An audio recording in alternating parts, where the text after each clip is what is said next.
I do have a very good source on this Suleiman. He didn't just innocently arrive at LAX to go get an asylum visa. That would have been one of those very interesting airplanes where they put a bunch of illegals in the Biden administration. They were called Swift flights, and they put them all over the nation. How do I know that? Because my source has tagged this particular name twice through an NGO that's very prominent through the Darien Gap. So that would be my angle to round up these cells, is go to the NGOs that were sponsored by the UN's Immigration Operations Mission and get the lists and get the names or promise sanctions against the UN. But the information and the data sets that were tracked through the Darien Gap are quite there. And as we see things heat up overseas, you're going to see these cells activate out of either desperation or revenge.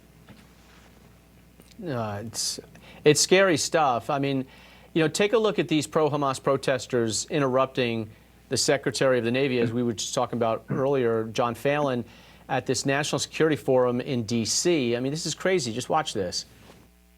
A more adaptable culture.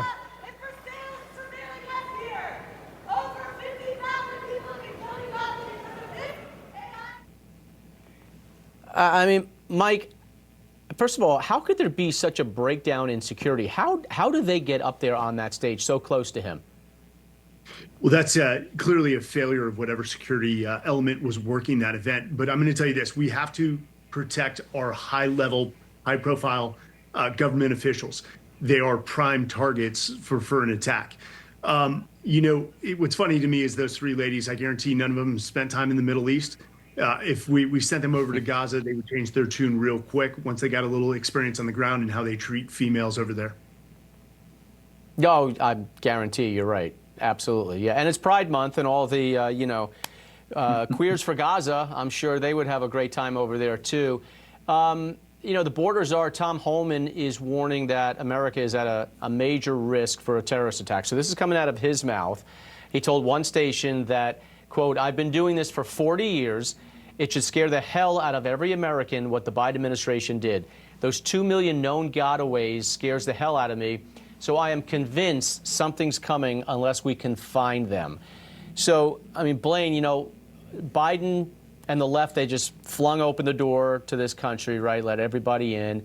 And we're preoccupied with such important national security issues like, pressuring people to celebrate Pride Month. This is what happens when we take the ball, the eyes off the ball and let the terrorists slip in. They're all over the place. They are, and it's not just terror cells or groups that can be activated by proxy. So Iran controls many of them, including the ones from Venezuela that these judges want to keep here so badly. But let's go to the People's Liberation Army from China. They have potentially up to 200 to 250,000 soldiers in sleeper cells here on the ground amongst us. China's melting down right now. Russia just got hit with its bomber force from Ukraine. They're around the Kremlin. They're blaming the United States as part of that. They have GRU cells here. They're designed to disrupt Main Street, do cyber attacks, terrorist attacks. And we have, I mean, literally, we're going to have to keep our heads on swivels as the international picture develops and we see elements of war come home here. I want to talk to you one more thing about this Florida guy. He's facing charges for allegedly threatening to assassinate the president. So prosecutors are moving forward with the case against Christopher Davies from Cape Coral.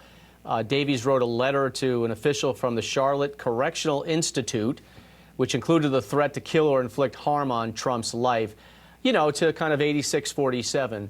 I mean, it is open season on Trump, and you hardly hear a thing. I bet you if you watch CNN tonight or MSNBC, you won't hear a thing about that, Blaine. Yeah, I don't think that we're doing nearly enough and I'm sure Mike would agree with me, in terms of securing the president and where he's at these days. We're going to see more characters like this that are motivated and enthusiastic by some of the lawlessness and anarchy we see. But again, you get to international actors like Russia, China, Iran. You can easily see where they would be motivated to do something here in our nation, and it's very dangerous. And so we're going to have to take security very seriously. I'm not sure the Secret Service is really up for it right at this moment. So getting everybody revalidated, recertified, while the military steps up into these missions, I think is necessary right now.